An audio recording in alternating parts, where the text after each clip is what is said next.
ನಮಸ್ಕಾರ ವೀಕ್ಷಕರೇ, ಇವತ್ತು N+ ನ್ಯೂಸ್ ಸುದ್ದಿವಾಹಿನಿಯು ನಿಮ್ಮ ಮುಂದೆ ಅಧಿಕಾರಿಗಳ ಹಾಗೂ ಗುತ್ತಿಗೆದಾರರ ಕರಾಳ ಮುಖವನ್ನು ಅನಾವರಣಗೊಳಿಸುತ್ತಿದೆ. ಹೌದು, ಇದು ಗದಗ ಜಿಲ್ಲೆ ಲಕ್ಷ್ಮೇಶ್ವರ ತಾಲೂಕಿನ ಮುನಿಯಾನ ತಾಂಡದಲ್ಲಿ 2013 ಮತ್ತು 14ನೇ ಸಾಲಿನಲ್ಲಿ ಪ್ರಾರಂಭಗೊಂಡ ಅಂಗನವಾಡಿ ಕಟ್ಟಡ. ಇವತ್ತಿಗೆ 14 ವರ್ಷಗಳು ಕಳೆದರೂ ಕೂಡ ಅಂಗನವಾಡಿ ಕಟ್ಟಡ ಅಪೂರ್ಣವಾಗಿ ಅಧಿಕಾರಿಗಳ ಹಾಗೂ ಗುತ್ತಿಗೆದಾರರ ಕಾರ್ಯವನ್ನು ಎತ್ತಿ ತೋರಿಸುತ್ತಿದೆ. ಇವತ್ತು ಈ ಅಂಗನವಾಡಿ ಪರಿಸ್ಥಿತಿ ನೋಡಿದರೆ ಗೊತ್ತಾಗುತ್ತದೆ, ಇದಕ್ಕೆ ಸಂಬಂಧಪಟ್ಟ ಅಧಿಕಾರಿಗಳು ಏನು ನಿದ್ದೆ ಮಾಡುತ್ತಿದ್ದಾರಾ ಅಥವಾ ಗುತ್ತಿಗೆದಾರರ ಆಮಿಷಗಳಿಗೆ ಒಳಗಾಗಿದ್ದಾರಾ ತಿಳಿಯುತ್ತಿಲ್ಲ.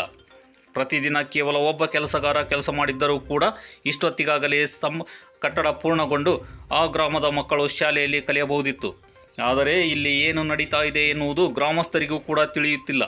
ಈ ಕೂಡಲೇ ಸಂಬಂಧಪಟ್ಟ ಅಧಿಕಾರಿಗಳು ಕಾಮಗಾರಿ ಮಾಡುತ್ತಿರುವ ಗುತ್ತಿಗೆದಾರರ ಲೈಸೆನ್ಸನ್ನು ಕಪ್ಪು ಪಟ್ಟಿಗೆ ಸೇರಿಸಿ ಕೂಡಲೇ ಕಾಮಗಾರಿಯನ್ನು ಪ್ರಾರಂಭಿಸಿ ಕಟ್ಟಡವನ್ನು ಪೂರ್ಣಗೊಳಿಸಬೇಕೆಂದು ಗ್ರಾಮದ ಗ್ರಾಮಸ್ಥರು ತಮ್ಮ ಆಕ್ರೋಶವನ್ನು ಹೊರಹಾಕುತ್ತಿದ್ದಾರೆ.